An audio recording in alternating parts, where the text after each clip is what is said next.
connaissance, c'est la lumière. Et la lumière n'a pas besoin d'efforts pour chasser les ténèbres. Donc quand vous voyez que je parle longuement, pas que j'ai envie de parler longuement, mais je parle chaque fois sous plusieurs angles, pour que au moins 3 niveaux de l'assemblée puissent comprendre un peu. Donc, notre Dieu, quand sa connaissance vient, la puissance vient, la délivrance vient. Amen. Amen. Et ce que nous sommes en train de voir, on a vu que c'est une urgence. Il y a des choses qu'on dit souvent, mais on ne les comprend pas parce que c'est religieux. C'est pourquoi le Seigneur veut qu'on prenne le temps d'expliquer les choses pour que chacun de nous soit mieux éclairé, équipé pour marcher dans la connaissance avec Dieu. Le Seigneur vous bénit. Aujourd'hui, Dieu veut qu'on les connaisse encore un peu plus. C'est pourquoi nous allons voir, quand on dit Dieu est saint, ça veut dire quoi? Notre Dieu est saint. Quand on dit il est saint, ça veut dire quoi? Il est... Merci beaucoup. Donc quand on dit Dieu est saint, ou la sainteté de Dieu, on parle de la sainteté de Dieu. Il s'agit de quoi? Et je voudrais partager une transformation, une compréhension qui va apporter une transformation à la vie de chacun de nous. On a vu que Dieu sait tout. Mais vous savez que quand quelqu'un est conscient que Dieu sait tout, et puis il ajuste sa vie, ses pensées, par rapport à la parole de Dieu, Dieu le protège. Si vous vous souvenez, je vous ai déjà dit ici, que si l'enfant de Dieu va sur le terrain de l'ennemi, qu'est-ce qu'il va faire? Il va tomber. Tu n'as pas de force là-bas. Tu n'es pas menteur. Donc si quelqu'un ment, et puis toi aussi tu veux mentir, tu vas sur son terrain, il va te terrasser. Je vous l'ai déjà dit ici. Donc si je suis prêt à parler honnêtement, à dire la vérité, c'est parce que je sais que je ne veux pas aller sur un terrain où je n'ai pas de secours. Tu vois? Donc, Dieu veut qu'on le connaisse, pas seulement dans la tête, mais dans la pratique. Nous disons que notre Dieu est saint. Notre Dieu est saint.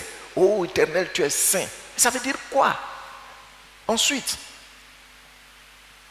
qu'est-ce que ça peut m'apporter concrètement? Quelle est son importance? Quelles sont les bénédictions qui peuvent découler du fait que je comprenne maintenant clairement que Dieu est saint? J'espère que depuis hier, tu comprends certains aspects maintenant de ce qu'on a vu hier. Tu vas éviter la ruse et la malice. Et tu vas voir ce que le Saint-Esprit... Tu sais, quand on parle du Saint-Esprit là, il parle.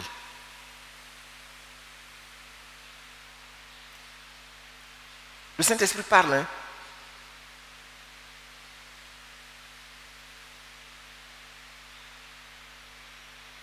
Il ne ment pas. Donc il ne faut pas me dire que tu peux être un homme de Dieu, un grand homme de Dieu. Quand tu fais ça, les gens tombent et tu vis dans l'adultère ou dans l'impudicité. On va dire que non, la chair est faible. Non, vous ne connaissez pas.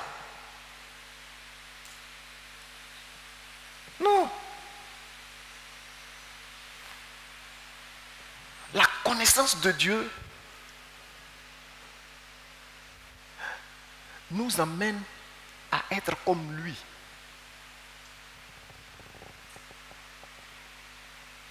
Et non à faire comme lui et puis dire la chair est faible. C'est ça que l'affaire est ça. Aujourd'hui donc,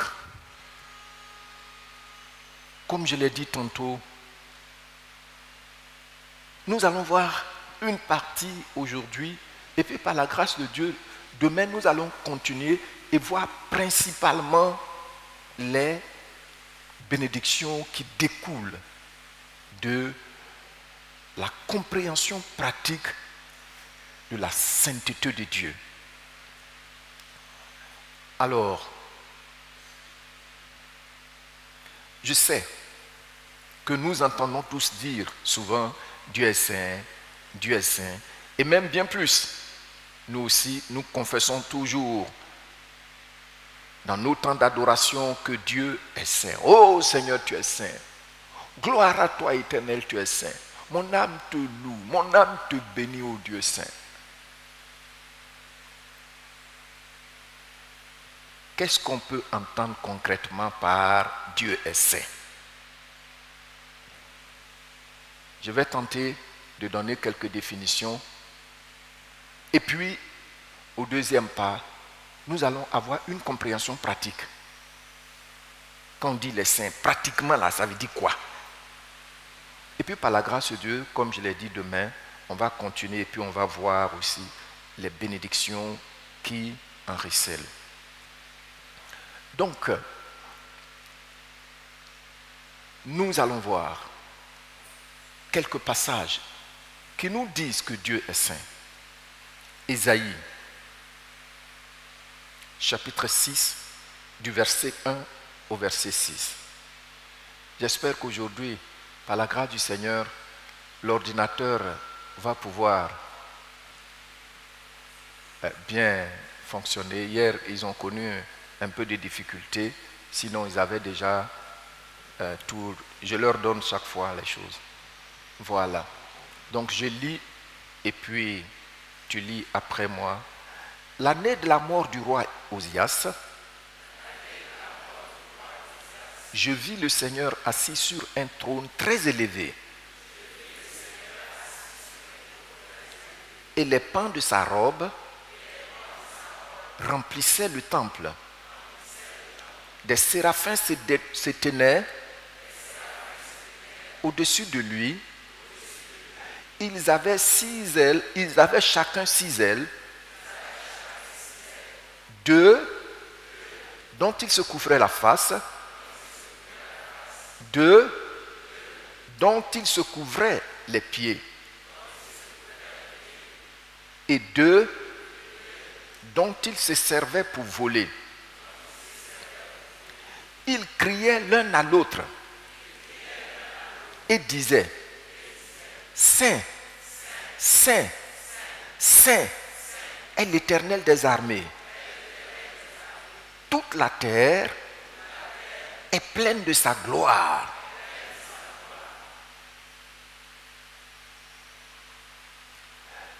Les portes furent ébranlées dans leur fondement par la voix qui retentissait, et la maison se remplit de fumée. Alors j'ai dit: malheur à moi, je suis perdu, car je suis un homme dont les lèvres sont impures, et j'habite au milieu d'un peuple dont les lèvres sont impures. Et mes yeux ont vu le roi, l'Éternel des armées. Mais l'un des séraphins vola vers moi, tenant à la main une pierre ardente qu'il avait prise sur l'autel avec des pincettes. On s'arrête là. Donc, vous voyez ici, c'est une vision que le prophète Ésaïe a eue. Il n'était pas encore prophète. C'est dessus de cette vision qu'il a été appelé. Mais vous savez que Ésaïe est l'un des rares prophètes qui était dans la cour royale. Donc ce n'était pas facile de se défaire de sa condition sociale pour venir servir Dieu. Et Dieu lui a donné cette vision d'abord. C'est dans la suite de la vision que Dieu va demander qui est-ce que j'enverrai. Et puis là, il était prêt à cause de ce qu'il venait de voir. Vous voyez que ici, Ésaïe, dans sa vision, il voit de ces anges très puissants, les séraphins, décrits tels que nous voyons, qui sont en train d'adorer Dieu. Saint, Saint, Saint, Saint est l'Éternel des armées. Toute la terre est remplie de sa gloire. Saint, Saint, Saint, Saint. Vous voyez?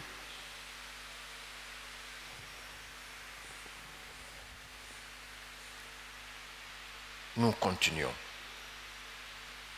1 Samuel, chapitre 2, du verset 2 au verset 3. Ça va nous... J'ai ajouté le verset 3, juste par rapport à ce qu'on a vu hier.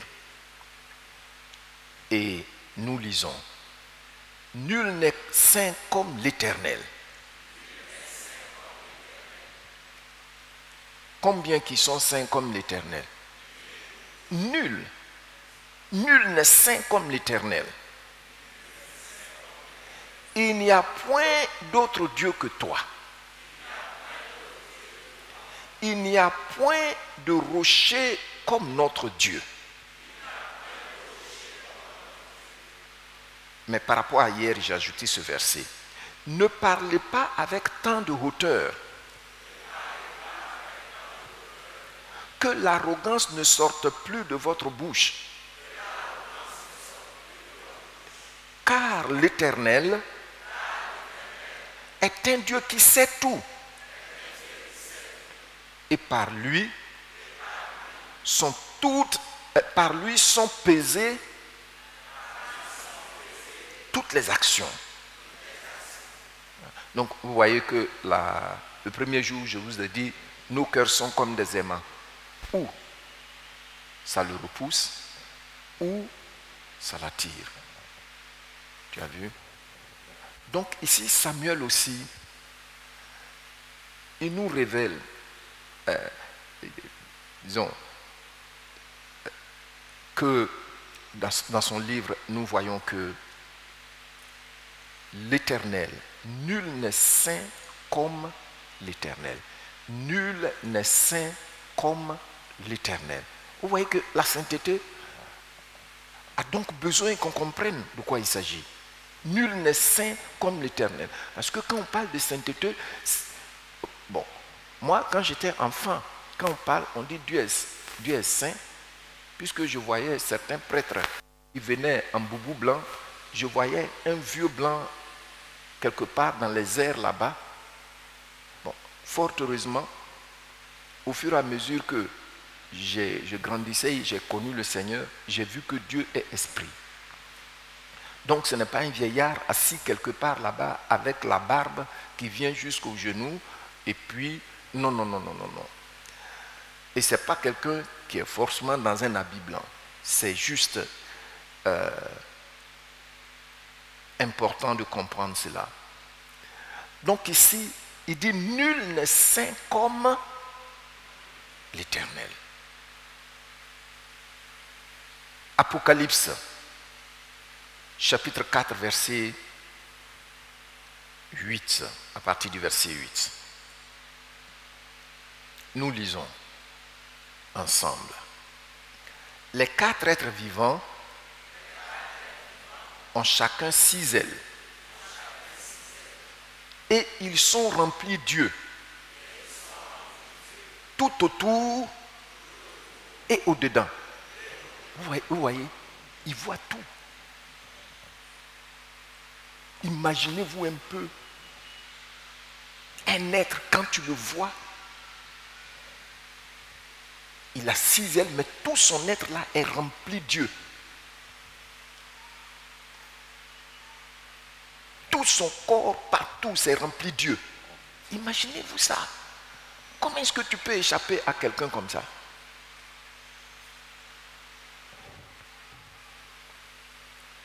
Mais ça, c'est ceux d'abord qui sont à son service. Que dire de lui-même? Et puis, on continue. Il ne cesse de dire, jour et nuit, Saint, Saint, Saint est le Seigneur Dieu, le Tout-Puissant, qui était, qui est et qui vient. Quand les êtres vivants rendent gloire et honneur et action de grâce à celui qui est assis sur le trône, à celui qui vit au siècle des siècles, les 24 vieillards se prosternent devant lui, devant celui qui est assis sur le trône. Et ils adorent celui qui vit au siècle des siècles. Et ils jettent leur couronne devant le trône en disant, tu es digne, notre Seigneur et notre Dieu, de recevoir la gloire et l'honneur et la puissance, car tu as créé toutes choses et c'est par ta volonté qu'elles existent et qu'elles ont été créées. Amen. Donc là aussi nous voyons, vous voyez, quand il s'agit de la sainteté de Dieu, dans beaucoup de passages, ça revient 3 fois. Saint, saint, saint. Ça veut dire que c'est la perfection. Bon, maintenant, nous voyons une définition générale. Premièrement, le mot saint et sainteté en français se disent en hébreu kadosh. Tout le monde dit avec moi kadosh. Kadosh, c'est pour saint. Donc quand vous voyez dans Ésaïe qu'on a lu, les gens étaient en train de dire kadosh, kadosh, kadosh, kadosh. Ça veut dire saint, saint, saint, saint, kadosh, kadosh, kadosh. C'est ce que Ésaïe avait entendu. Maintenant, il y a le mot sainteté. Il y a le mot sainteté qui est Kodesh. Kodesh. Donc, la sainteté en hébreu, c'est Kodesh. Et puis maintenant, saint, le qualificatif saint, ça c'est Kadosh. Et c'est ce qui a été traduit en français que nous connaissons saint et sainteté. En grec, c'est agios, saint, et puis sainteté, c'est agiosine. Alors, maintenant nous passons à une compréhension pratique. On a vu déjà des passages, quelques passages, où l'Écriture nous révèle que des êtres célestes n'adorent Dieu que par cette expression. Sainteté, sainteté, sainteté à l'Éternel. Ou saint, saint, saint est l'Éternel. Dans notre compréhension pratique, qu'est-ce que ça peut dire? La sainteté se révèle, elle se réfère quand il s'agit d'une chose. On dit ça c'est une chose sainte. Vous voyez ça dans Lévitique et dans Deutéronome. On parle des choses saintes. Quand il s'agit d'une chose, il s'agit de ce qui est mis à part de tout usage commun. Ça veut dire, même là, une cuillère, on peut prendre une cuillère, une louche, puis on dit que ça c'est saint. On voit ça dans Lévitique. Ça veut dire que la louche là n'est plus utilisée pour des usages communs. On ne peut plus prendre ça pour faire n'importe quoi. Mais si on doit l'utiliser, c'est juste pour adorer Dieu, pour servir Dieu. Donc, c'est consacré pour Dieu. C'est dans ce sens-là qu'on peut dire une chose est sainte. Ça veut dire c'est consacré à Dieu pour un usage divin. Et pour nous, que Dieu a tiré des familles idolâtres, vous savez qu'il y a des choses que les parents consacraient spécialement à leur Dieu. Fort heureusement, c'était des démons. C'est une idolâtrie. Donc, quand on dit d'une chose sainte, on parle de quelque chose qui est spécialement mis à part pour un service cultuel, pour adorer un Dieu. Mais quand on dit que Dieu est saint, ça veut dire quoi? Dieu, en tant que créateur des cieux et de la terre, comme on vient de le voir, et de tous ceux qui l'habitent, on est en train de dire simplement, quand on dit que Dieu est saint, on est en train de dire simplement qu'il n'est pas contaminé par le mal. Qu'est-ce que j'ai dit? D'accord. Qui n'a pas compris? Comme ça, je vais reprendre. Tu peux lever la main, je vais reprendre. Si tu n'as pas compris ce que j'ai dit. D'accord, je vais reprendre. Quand on dit que Dieu est saint là, ça veut dire qu'il n'est pas contaminé par le mal. Vous voyez la contagion, non? Ou la contamination. Jamais le mal est entré en lui. C'est-à-dire, je vais parler en termes terre à terre. Si on prend Dieu pour entrer dans un laboratoire, pour l'examiner, on ne trouvera aucune trace de mal, aucune trace d'injure. Tu as vu, non? Aucune trace d'égoïsme, aucune trace de rébellion. Il n'y en a pas en lui. Donc, il n'est pas contaminé par le mal. Donc quand je dis que Dieu est saint, dans mon fort intérieur, on a vu hier le cœur de l'homme. Le cœur de l'homme a pollué, a détruit son environnement. Même l'environnement est affecté à cause du cœur de l'homme. De ce qui sort du cœur de l'homme. Mais au sujet de Dieu, il n'en a jamais été ainsi. Il est intact. Il est intact. Sa nature demeure toujours pure. Amen. Est-ce que vous comprenez un peu? D'accord. Je vous ai dit aujourd'hui, je ne vais pas durer, mais je veux que vous compreniez. Donc, Dieu n'a aucun péché en lui. C'est-à-dire une désobéissance, une rébellion, non. Donc, quand on dit que Dieu est saint, deuxièmement, en vertu de ce que je viens de dire, par rapport à ce que je viens de dire, il n'est pas contaminé, il n'y a aucune trace de contamination de mal en lui. Deuxièmement, on est en train de dire que Dieu est la perfection absolue dans toute sa nature. Vous voyez ce qu'il est là? C'est la perfection absolue. Il n'y a rien à redire. Perfection absolue dans toute sa nature. C'est-à-dire dans tout ce qu'il est. C'est la perfection absolue. Aucune trace de pollution morale ou éthique en lui. Aucune trace de pollution morale ou éthique en lui. Donc quand on dit que Dieu est saint, c'est ce que ça veut dire. Et l'enfant de Dieu doit connaître ça. Ça doit t'imprégner. Parce que c'est lui qui est notre référence. Qu'est-ce que j'ai dit?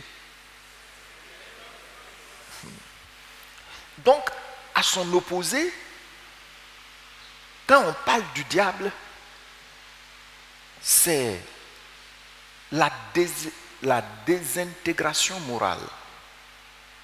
C'est un gros mot, hein? C'est-à-dire tout ce qui est mauvais là. Hein? C'est ça qu'on trouve en lui. Il va amener les femmes à coucher avec les femmes, les hommes à coucher avec les hommes,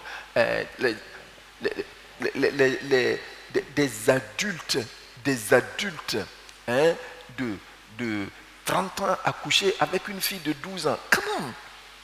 Mais ça, c'est pas vrai ça.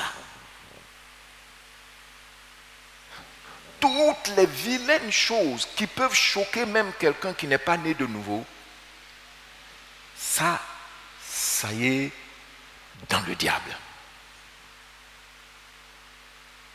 Vous voyez? Donc, en Dieu, c'est la vérité. Mais quand tu vois, Jésus-Christ, il dit aux Juifs, vous avez pour père qui? Pourquoi? Parce qu'il pêche et quand il parle, il ne dit que mensonge. Ils ont voulu contester avec lui. Et puis il dit, mais vous cherchez à me tuer. Ils ont dit, mais qui cherche à te tuer? Tu as un démon. Mais vous voyez, ils ont fait ça, non? Mais notre Dieu, je vais vous dire quelque chose. Je l'aime, hein, et je veux que tu l'aimes aussi. Il n'y a aucun mensonge en lui. C'est le seul. Il n'y a aucun mensonge en lui. Il n'y a aucune ruse en lui. Aucun mensonge, aucune ruse, aucun égoïsme. La Bible dit, il tend la main dans Psaume 145. Il ouvre et puis qu'est-ce qu'il fait? Il nourrit à souhait tout ce qui a vie. C'est comme ça il est. Il ne faut plus t'inquiéter. Tout ce que tu fais, fais-le bien. Parce qu'à ton sujet, il n'a aucune mauvaise pensée. Vous savez, c'est des choses, bon, on ne va pas te les enseigner à l'école, à la faculté. À la faculté, on va t'enseigner des grands principes, des grandes théories, et puis bon, ça s'arrête là. Mais plus tu communies avec lui, il commence à t'expliquer qui il est. C'est comme ça, petit à petit, j'ai réussi à le comprendre. Ça veut dire, je suis là, tu es là. Même si tu as été rejeté par tes parents, même si on t'a maudit, tu n'as plus de famille, Dieu n'a aucune mauvaise pensée te concernant. Qui comprend ça? Donc, puisque en lui, il n'y a aucune mauvaise pensée, alors, pas d'une manière générale seulement il est saint, même envers toi, il est. Vous avez compris? C'est ça. Quand il dit au peuple d'Israël, après rébellion, a été déporté à Babylone, dans Jérémie chapitre 9, verset 11, il parle à Jérémie qui leur envoie une lettre. Qu'est-ce qu'il dit là-bas? Je connais les projets que j'ai formés sur vous. Quel type de projet? Projet de paix et non de malheur, afin de vous donner un avenir et de l'espérance. Oh. Regardez, même quand ils ont déshonoré Dieu, quand ils ont profané le don qu'il leur a donné, la terre, et puis ils ont été déportés, malgré ça, il n'a aucune mauvaise pensée dans son cœur pour eux.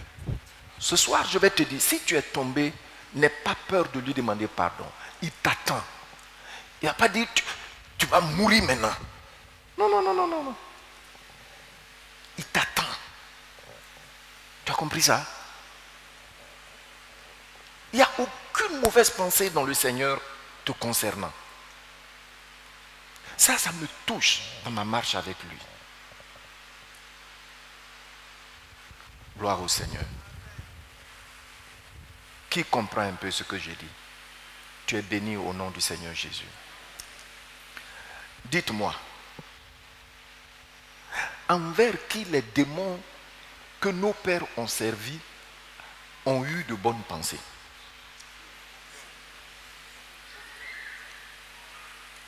Vous voyez, non? Vous voyez, non?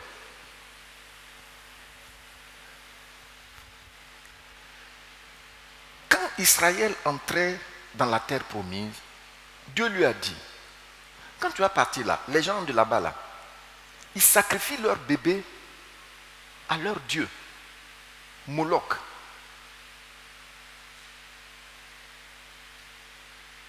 Baal, ils mangent les enfants. C'est-à-dire, on le sacrifie.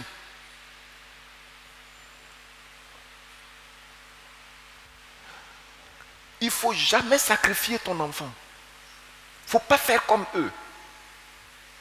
Ils n'ont pas compris. Disons, ils n'ont pas accepté. C'est-à-dire, même pour tes enfants, on a déjà vu la semaine, disons, le premier jour, il dit, il veut que tu sois heureux, toi et tes enfants. Maintenant, quand il parle des enfants là, tes enfants là, il parle de plusieurs générations, de toutes les générations qui vont sortir de toi. Amen. Pour ceux qui sont là il y a longtemps, il y a une année, j'ai donné un enseignement ici. Et on a vu ceux qui craignent Dieu, quelqu'un qui craignait Dieu, sa descendance jusqu'à quelques 8 générations, ils sont devenus tous des dirigeants aux États-Unis. Alors que même quelqu'un de la même génération, de la même époque, qui se disait athée, tous ses enfants sont devenus des cas sociaux, des prisonniers. J'ai enseigné ça ici. Et puis je vous ai donné même des copies. Avec la source. Qui s'en souvient? Donc, écoutez. Dieu dit, quand on dit qu'il est saint là, en lui, il ne te voit pas mourir prématurément. Amen. Oui, c'est ce qu'il dit dans Exode. Il dit, je te donne de remplir, je remplis les jours de tes années. Je vais remplir ça. C'est pas ça. Et quand il te regarde, il faut cesser de pleurer dans ton intimité. Il ne faut pas dire que tu es misérable parce que tu as donné ta vie à Jésus. Pourquoi? Il dit, faites attention à ces promesses. Hein. Les promesses que Dieu nous fait ici-bas, avant d'arriver au ciel, là, c'est plus nombreux que les promesses au sujet du ciel. Au sujet du ciel, il n'y a aucun mot qui peut décrire ça. Ça fait qu'il n'en parle même pas beaucoup. Vous voyez, non? Mais ici-bas, là, il dit, il ne permettra jamais que tu mendies ton pain. Quel démon qui peut te dire ça? D'ailleurs, tu t'en vas là-bas déjà. La première des choses qu'il va faire, c'est pour te dire, il faut me donner à manger d'abord avant que je ne parle. Alors que tu n'en as pas. Hein? Donc on dit que Dieu, le Dieu que nous servons, il est saint. Tout en lui est bon. Et à ton sujet, il n'y a aucune mauvaise pensée te concernant. Acclamons ce roi des rois.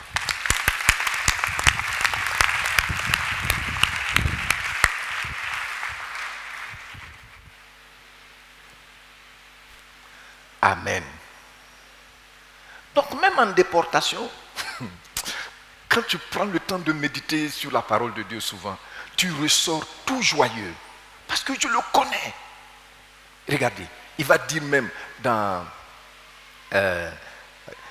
Jérémie, chapitre 8, à partir du verset 4. Il dit, mais quand on tombe, est-ce qu'on ne se relève pas? C'est lui qui dit ça. Hein? Vous avez déjà vu ça? Quand on tombe, est-ce qu'on ne se relève pas? Et puis il dit, quand on fait fausse route, est-ce qu'on ne revient pas? Mais depuis je t'attends, et puis tu es resté là. Qu'est-ce que tu veux que je fasse? Souvent même, il dit, Ephraïm, je t'ai châtié jusqu'à... Je ne sais même plus comment je vais te... Oh. Rien de mauvais te concernant. C'est pourquoi il faut prendre ses promesses au sérieux. C'est-à-dire, toi-même, tu dois lire jusqu'à ce que sa promesse, le Saint-Esprit prenne ses promesses pour te les communiquer. Et tu vas commencer à voir comme il te voit. Amen. Il dit, tu ne m'en diras jamais ton pain. Même si tu es dans un pays que certains taxent de sous-développés, pauvres, c'est leur problème. Si on ne fait pas attention, bientôt, ils vont faire alliance, ils vont s'imposer à nos chefs d'État pour nous museler et venir tout prendre pour partie. Cette fois-ci, ce n'est pas pour... Ou bien même, ils vont venir, ils vont amener des colonies qui vont s'installer en Afrique.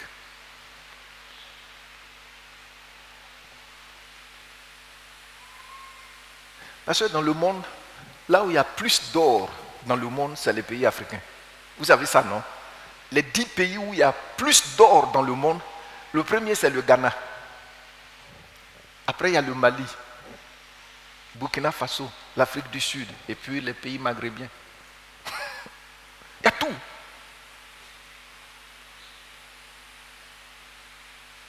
Et puis ils disent on est pauvre, et puis tu acceptes ça. Et puis Dieu dit, béni soit le Dieu et Père de notre Seigneur Jésus-Christ, qui nous a bénis.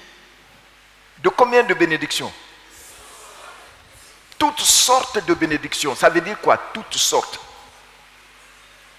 Différents. Alléluia.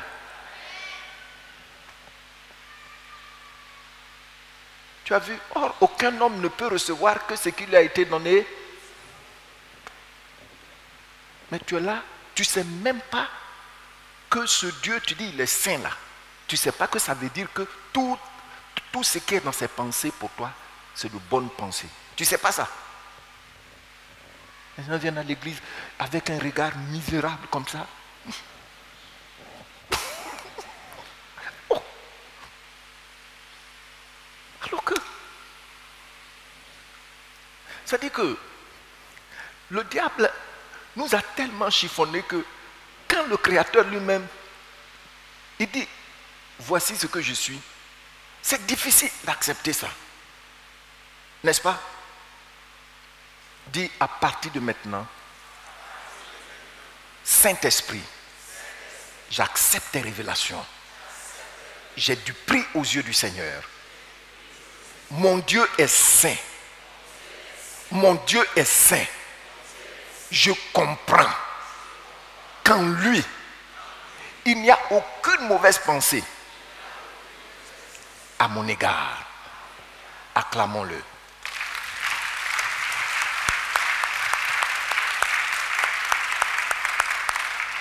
Je vais te dire, c'est pas pour ça là. C'est la révélation de la parole de Dieu.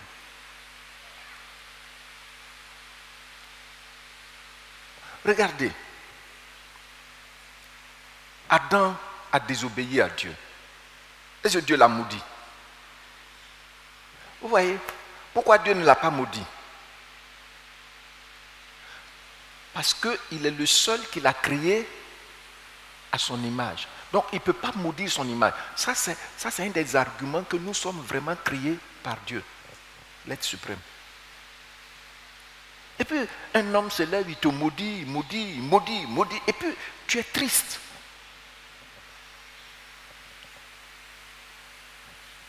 Tu es béni au nom de Jésus-Christ. Parce que celui que nous sert là, il faut l'opérer. Je parle en termes humains. Il faut l'opérer, prendre loupe pour tout regarder, scanner. Il n'a aucun mauvais projet pour toi et pour tes enfants.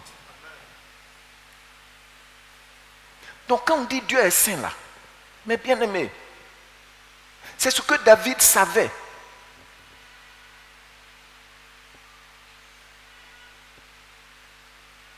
Si vous voyez David là, il était prêt toujours à se repentir, à demander pardon, à être brisé. Le monsieur comprend qui est Dieu.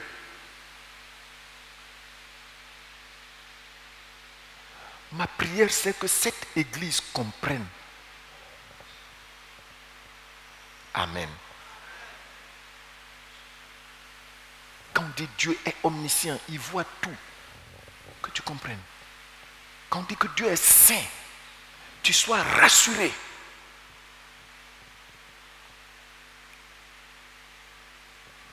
Quand j'étais à l'institut pastoral, notre professeur d'histoire, un Américain, il a dit un jour que quand il a touché la réforme dans les années 1500,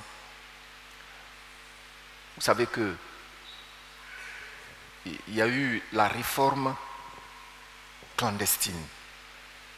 Mais celui qui a fait que la réforme est devenue officielle, pour qu'elle touche les nations, les autres pays, c'est Martin Luther. Je ne parle pas de Martin Luther King, je parle de Martin Luther en Allemagne. Et comme c'était un grand intellectuel, ça fait qu'il avait eu un impact par la crainte de Dieu. L'histoire dit des guet-apens ont été posés pour le tuer. Mais jamais ils n'ont réussi.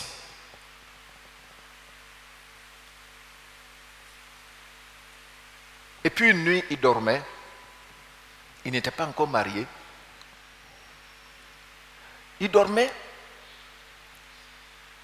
Dans son plein sommeil, il ressent dans son esprit. Vous savez que quand on dort, c'est le corps qui se repose. L'esprit ne dort pas. L'esprit regarde partout.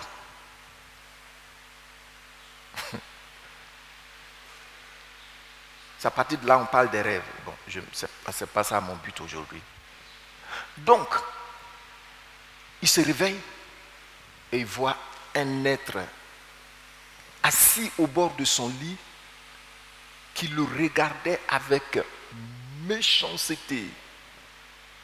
Il avait même envie de l'étrangler. Il a trouvé que c'était le diable. Et puis il a regardé lui aussi et dit, ah, c'est toi. Puis il a retiré son drap sur sa tête. Et le diable s'est levé comme si Scooby-Doo, gong, gong, gong. Il est sorti, il est parti.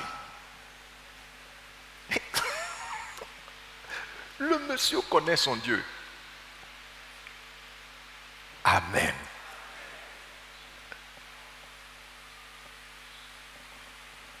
Tu penses que quand Dieu dit, il envoie ses anges pour te garder dans toutes tes voies, tu penses que c'est de l'amusement ou bien c'est pour certaines personnes seulement? C'est pour le pasteur Domoro et le frère Niquez. Oh, si c'est tonton Victorien là, c'est pour lui-même. Donc on commence à regarder les gens comme ça. Pourtant, ce qu'il a dit là, c'est ça qui est dans ses pensées pour toi aussi. Et c'est ce que les anges exécutent aussi en ta faveur. Donc quand on dit les saints, c'est ça. Vous comprenez ce niveau-là? Voilà. Regardez. Aucune trace de pollution morale ou éthique n'est en lui.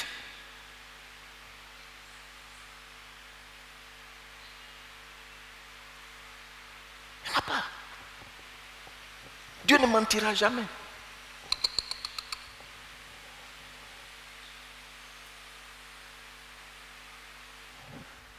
Regardons ensemble Galates, chapitre 5. Galates, chapitre 5, du verset 19 au verset 24. Galates, chapitre 5, du verset 19 au verset 24. Je vais lire et tu lis après moi. Or, les œuvres de la chair sont manifestes. C'est quoi?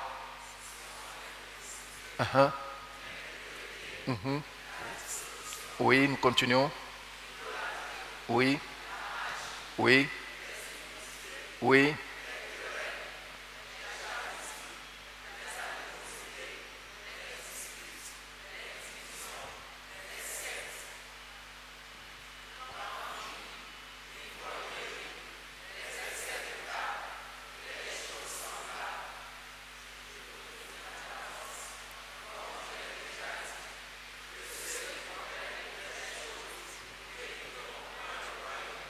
Merci, on s'arrête là d'abord. Voici ce qui meuble Satan et tous ceux qui lui obéissent. C'est à cause de ça, on ne dit jamais que le diable est saint. Est-ce que vous comprenez? Qui comprend ce que je partage avec vous? Oui. Maintenant, bon, je ne vais pas toucher ça aujourd'hui, mais quand même, si le Dieu que tu sers, tout ce qui est en lui, c'est bon, on ne trouve aucun de ça là-dedans, aucune de ces choses-là, que doit-il en être de toi? Pensez à ça. Pensez à ça. Par la grâce de Dieu, demain, je vais en parler. Mais vous savez pourquoi, quand on dit souvent à un chrétien, ça y est dans la Bible, hein, il lit, hein, vous voyez les apôtres là, ils commencent à écrire. Il dit aux saints qui sont à Corinthe, aux saints qui sont à Hongrie, comme on n'a pas porté boubou blanc, et puis on a une manière de marcher, une manière de parler, hein, on étudie l'art oratoire, et puis comme ça quand je parle. Mes enfants, je vous dis, le Seigneur, ça s'apprend. C'est l'art oratoire que ça s'enseigne. Avant, ça s'enseignait chez les évangéliques aussi, mais progressivement, ça a disparu de beaucoup de facultés. Ça fait que, quand on dit que tu es saint là, tu n'acceptes même pas. Il y a des gens ici là, ils ne sont pas conscients qu'ils sont saints. Pourtant, quand on dit tu es saint, c'est-à-dire que ces choses-là ne sont plus en toi. Celui en qui on ne trouve pas ça là. Tu es dans son camp, tu es de son espèce. Tu es de sa nature. Vous comprenez, non? Mais quand tu mens et puis tu dis tu es révérend, je suis désolé. Je suis désolé. Non. Tu vis dans les souillures et puis tu portes, il y en a même qui portent choses, et puis avec grosse croix, et puis ils ont une manière de marcher maintenant, hein. Il y en a même qu'on appelle son éminence. Tout ça, c'est quoi? Voici ce qui est dans le diable. C'est ce que l'enfant de Dieu doit savoir. Quand on dit que tu es saint là, tu comprends. Et puis tu peux accepter maintenant. Il y a des gens qui n'acceptent pas parce qu'ils vivent dans le désordre, mais parce qu'ils ne comprennent pas. Quand on dit Dieu est saint, ils ne comprennent pas ça. C'est pourquoi beaucoup d'entre vous aussi ne peuvent pas chasser les démons. Parce que chasser des démons là, ce n'est pas être pasteur d'abord. Le seul privilège qui te donne accès pour chasser les démons, c'est la nouvelle naissance. Quand tu es né de nouveau, on t'a donné le certificat de chasser les démons. Parce que tu es saint. Et il y a beaucoup de gens qui ne comprennent pas. Jusqu'à ce qu'ils vont aller quelque part. On va prier. Il faut qu'on tourne ta tête. Il faut qu'on tourne. Je sais que souvent quand je prie, il y a des gens où je prie, je ne les touche pas. Ils se disent que le pasteur n'a pas bien prié pour moi. Pourtant, j'ai bien prié pour toi. Je n'ai pas besoin de te tourmenter. Alléluia. Qui saisit? Merci. Donc, vous voyez, si on regarde ce passage de Galates, il y a beaucoup de choses dedans, hein? Et puis il dit, et les choses semblables. Je vous dis d'avance, comme je l'ai déjà dit, que ceux qui commettent de telles choses n'hériteront pas le royaume de Dieu. Pourquoi? Parce que Dieu est saint. Il n'y a aucune trace de ces choses en lui. C'est pourquoi dans l'église, on doit faire attention, mes bien-aimés. On doit faire attention. On doit faire attention. On a vu le premier jour. Je vous ai dit. si on laisse ce qui est dans le sein être notre partage, les bénédictions sont pleinement notre partage. Amen. L'Église va grandir. Mais vous pensez que là où il y a l'envie, les querelles, les inimitiés, le mot est très fort, hein? Comment ce peuple-là peut grandir? Même si le pasteur il a l'onction.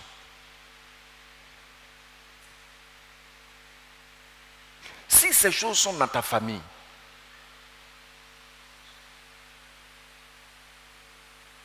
comment la famille peut être épanouie? Tu as vu? Mais regardons maintenant au niveau de Dieu, dans le cœur de Dieu. On a déjà vu que quand on dit que Dieu est saint, ça veut dire que dans son cœur, aucune mauvaise pensée, aucun mauvais plan pour ta vie, aucune mauvaise pensée, aucun mauvais plan pour ta vie. Quand tu vas partir d'ici, il faut dire Seigneur, merci. Oh Seigneur, Saint-Esprit, c'est vrai, je ne peux pas accepter, mais aide-moi à accepter. Aide-moi à accepter. Je prie souvent comme ça. Aide-moi à accepter, Saint-Esprit. Aide-moi à accepter. Regardez. Le passage qui suit maintenant. Le passage, la suite du passage. On va lire maintenant la suite. Voilà, nous lisons maintenant la suite du passage. Regardez Dieu. Vous voyez que dans le passage, ils ont mis côte à côte Satan et Dieu. La sainteté et la corruption. C'est pourquoi on met ça côte à côte pour que tu puisses comprendre ça. Nous lisons ensemble. Mais le fruit de l'esprit, maintenant, c'est l'esprit de qui? De quel Dieu? Du Dieu saint. C'est ça, non? Regardez ce qu'il y a dans son univers maintenant. C'est quoi? C'est l'amour, la joie, la paix, la patience, la bonté, la bénignité, la fidélité, la douceur, la tempérance. Est-ce qu'on continue? Il va dire, et la loi n'est pas contre ces choses. Voici ce que ça veut dire Dieu est saint. C'est ce que ça veut dire aussi quand tu lis les Écritures et puis la Bible te dit que tu es saint. Cela ne veut pas dire que tu dois avoir une barbe. Cela ne veut pas dire que tu dois porter une bague noire. Tu as une façon de parler, maintenant tu as une façon de marcher. Quand j'arrive ici, Pasteur Domro doit courir pour prendre ma Bible et puis, oh, je peux soulever ma Bible. Hein? Des choses comme ça.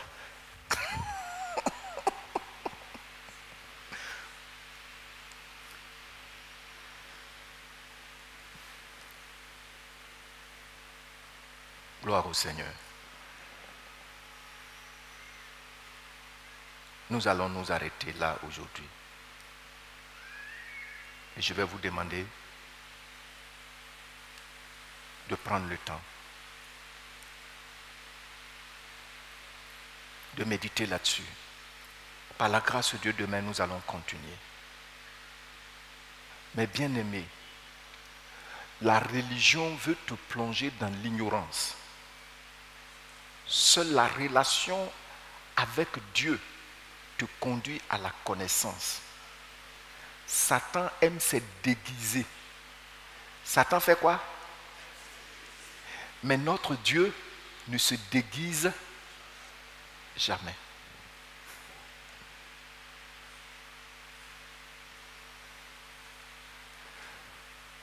Tenez-vous debout. Commence par lui dire merci pour tout ce que tu as reçu. Pour tout ce qui t'a touché. Commence par lui dire merci.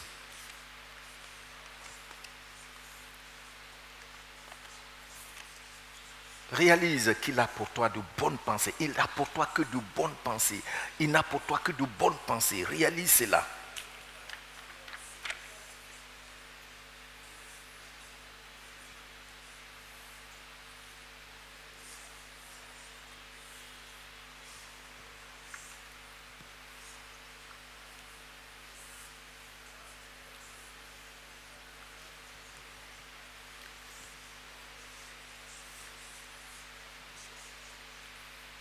Dis-lui merci, parce qu'il n'a pour toi que de bonnes pensées. S'il te plaît, et tu vois maintenant dans ta vie, là où tu es tombé, dis-lui Seigneur, maintenant, honnêtement, je m'ouvre à toi. Relève-moi, pardonne-moi. Il n'a que de bonnes pensées pour toi.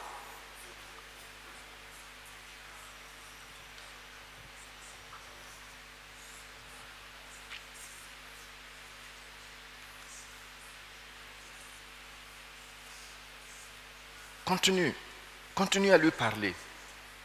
Continue à lui parler. De tout ton cœur, continue à lui parler. Mais bien aimé,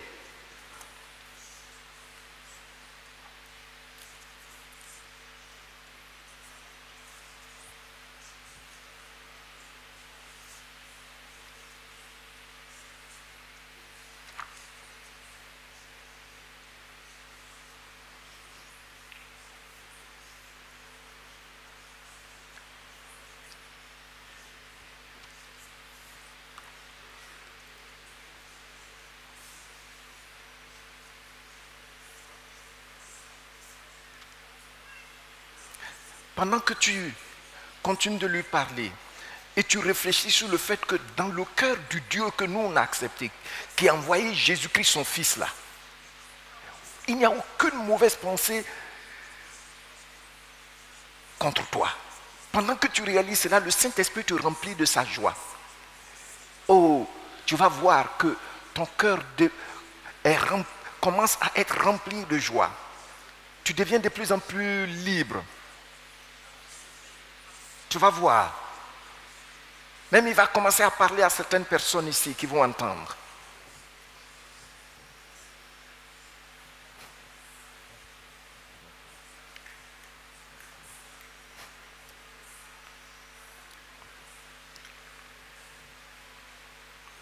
Tout à l'heure.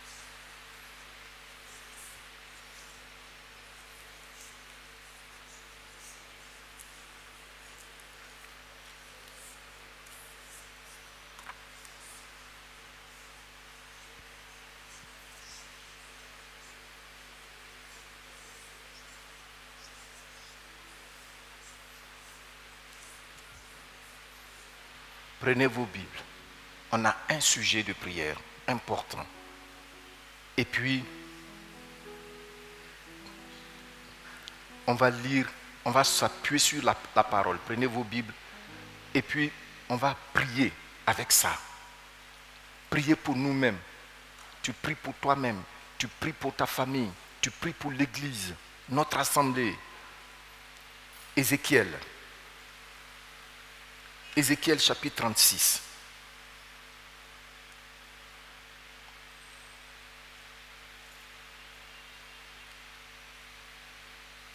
Du verset 25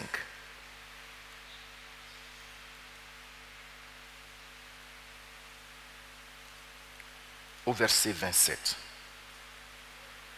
Ézéchiel 36, du verset 25 au verset 37.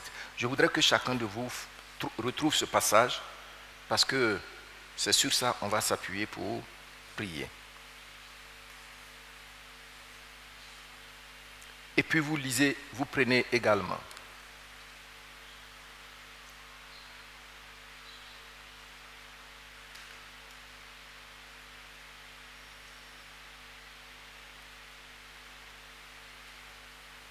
Bon, on va s'arrêter sur ça parce qu'on a déjà vu le même passage d'Ézéchiel le premier jour.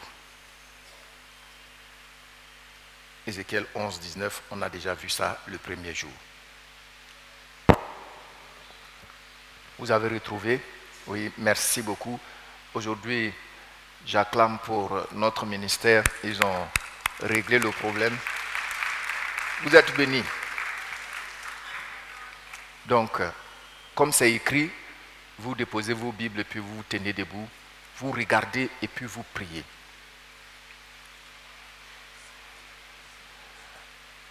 Alors, on lit. Tu lis avec moi, parce que le passage suit. Je répandrai sur vous une eau pure, et vous serez purifiés. L'eau pure là, c'est quoi? C'est la parole que je viens de partager avec vous là. Qu'il n'a dans son cœur que de bonnes pensées pour toi. C'est pur. Quand tu acceptes, alors il te lave. Amen. Ah. Je vous purifierai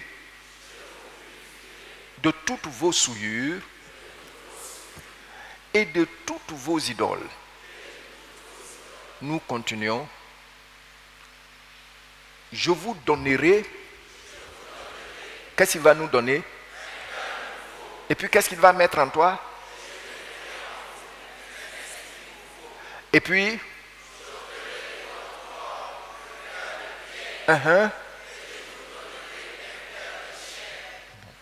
Pourquoi? Parce que tout se passe dans le cœur.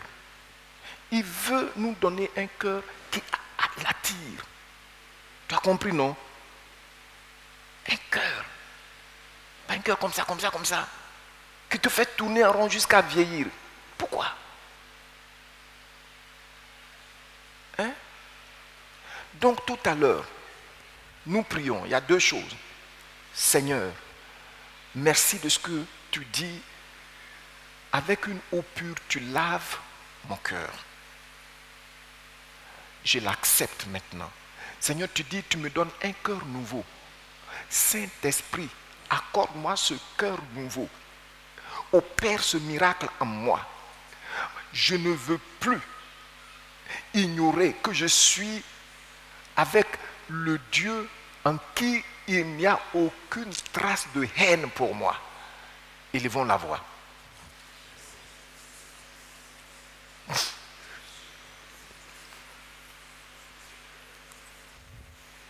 L'eau pure. L'eau pure pour te laver, pour laver toutes tes pensées, pour laver tes sentiments.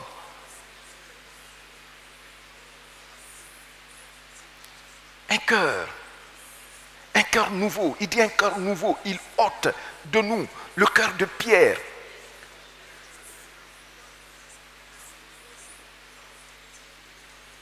Le cœur congelé, il enlève ce cœur-là.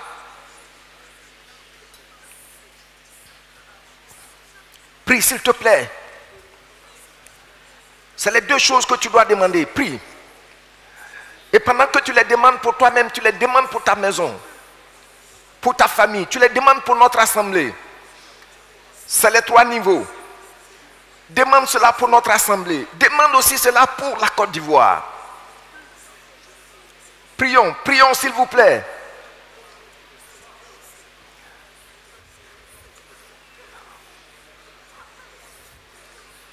Demande ces choses au Seigneur. Jusqu'à ce que tu te rendes compte que tu es en train vraiment de parler au Seigneur. Merci Seigneur. Gloire à toi éternel. Mon Dieu et mon roi. Je m'ouvre à toi. Éternel, je veux recevoir ce soir, ô Dieu, cette eau pure. Cette eau pure pour moi-même. Seigneur, tu me laves. Tu laves mes pensées. Tu laves mon âme. Tu laves mon cœur. Seigneur, mes sentiments. Seigneur, tu as saigné mon cœur avec cette eau pure. Parce que toi, tu es le Dieu saint. Ô éternel, ô, je ne veux avoir en moi que tes pensées. Tes bonnes pensées pour moi-même. Tes bonnes pensées pour ma famille, ma femme, mes enfants. Tes bonnes pensées pour cette assemblée. Tes bonnes pensées, Seigneur, ô Dieu, pour chaque membre de cette assemblée. Chaque famille dans cette assemblée. Seigneur, je veux de cette eau. Ô Dieu des cieux, maintenant, puisque tu as parlé, Seigneur, tu le fais. Ô Seigneur, une eau pour laver le cœur de ce quartier, pour laver le cœur de la Côte d'Ivoire. Éternel Dieu des cieux, tu interviens. Tu interviens. Tu dis, tu me donnes un cœur nouveau. Ô Seigneur, me voici. Seigneur, me voici. Au-delà de mes paroles, Père, tu vois que mon âme soupire, Seigneur. Dans mon fort intérieur, je soupire après ce cœur nouveau. Seigneur, ô Dieu des cieux, mon cœur, ô Dieu des cieux, qui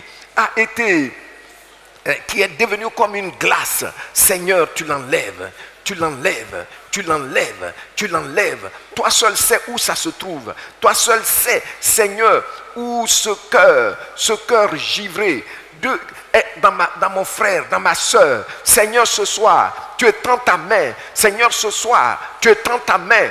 Tu étends ta main par la puissance de ton esprit. Tu nous touches. Tu touches chaque membre ici. Seigneur, même ceux qui n'ont pas pu effectuer le déplacement. Tu dis, tu nous donnes un cœur nouveau. Tu nous donnes un cœur nouveau. Oh Seigneur, nous voici. Nous nous ouvrons à toi. Tu sais tout ce que nous avons hébergé. Seigneur, de la part de l'ennemi. Oh Dieu des cieux, que ce soir, le feu du Saint-Lieu descende en moi et consume cela. Seigneur, que le feu du Saint-Lieu descende dans cette assemblée ce soir et consume, Seigneur, en chacun de nous. Seigneur, tout ce qui appartient au destructeur, au Saint-Esprit. Oui, nous nous attendons à toi pour ce cœur nouveau, pour ce cœur nouveau. Il faut prier, il faut prier, il faut prier avec compassion pour toi-même. Prie avec compassion pour toi-même. Prie avec compassion pour toi-même, s'il te plaît. Prie de sorte que tu te rendes compte que tu es en train de parler au Seigneur. Parce que c'est une promesse puissante. C'est une puissante promesse. C'est une promesse qu'il veut réaliser en toi. Ta vie ne sera plus jamais la même. C'est ce que Dieu attend. Alléluia. Alléluia. Seigneur, nous te remercions. Voici notre église. Seigneur, regarde le cœur. Regarde ce qui remplit le cœur, Seigneur de l'assemblée. Nous avons besoin de toi. Nous avons besoin de toi. Éternel Dieu des cieux, pour dégivrer nos cœurs, pour assainir le cœur de cette assemblée, pour assainir le cœur de cette assemblée. Éternel notre Dieu, oui, tu nous as appris qu'en toi, il n'y a point de ruse. En toi, il n'y a point de mensonge. En toi, il n'y a point d'envie. En toi, il n'y a point de rivalité. Seigneur, en toi, il n'y a point d'impudicité. En toi, il n'y a point d'égoïsme. En toi, il n'y a point de cupidité. Oh Dieu des cieux, nous voici, Seigneur, nous voulons ce cœur nouveau, nous voulons ce cœur nouveau, nous voulons ce cœur nouveau, nous voulons ce cœur nouveau. Seigneur, ce cœur nouveau dans nos foyers. Seigneur, le cœur nouveau, oh Dieu, de mon frère envers son épouse et ses enfants, le cœur nouveau de ma soeur, Seigneur, dans ma soeur, envers son époux et ses enfants, le cœur nouveau des travailleurs, pour, Seigneur, oh Dieu, leurs patrons, pour leurs ouvriers. Seigneur, ce soir, nous demandons ce cœur nouveau. Tu nous l'as promis. Or, tu dis ce que tu fais. Et ce que tu fais, c'est ce que tu nous dis. Saint-Esprit, Saint-Esprit, nous avons besoin de toi. Viens opérer ce miracle. Viens opérer ce miracle en nous, éternel. En nous, éternel. Notre Dieu, notre Dieu. Notre Dieu, nous avons trop erré, nous avons perdu trop de temps et tu nous parles. Dieu saint, Dieu saint, Dieu saint, Dieu saint, nous voyons que dans ton cœur, il n'y a que de bonnes choses pour nous. Dans ton cœur, il n'y a que la gloire pour chacun de nous. Dans ton cœur, il n'y a que la gloire pour cette assemblée. Il n'y a que l'épanouissement. Il n'y a que, Seigneur, oh Dieu, oui, la croissance. Notre Dieu, fais ton travail. Saint-Esprit, fais ton travail. Saint-Esprit, fais ton travail. Saint-Esprit, fais ton travail. Saint-Esprit, vide les cœurs, vide les cœurs, vide les cœurs de tout ce qui appartient à l'ennemi. Agis, agis. Agis, ô gloire, ô gloire, ô gloire, ô gloire, ô gloire, ô gloire à toi notre Dieu. Merci pour tes surgents qui sont là. Seigneur, tu fais ton travail.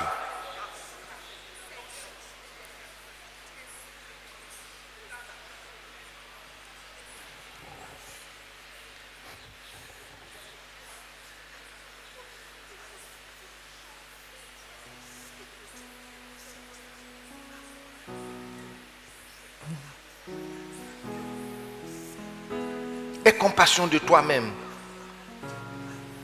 Aie compassion de ta famille. Aie compassion de notre assemblée.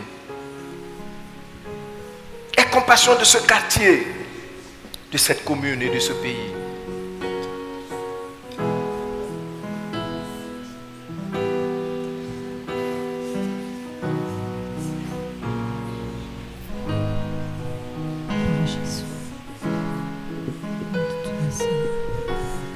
Sois sensible au mouvement de l'esprit. est assis sur son trône élevé, et tout dans les cieux lui rend hommage. Il est 3 fois saint, les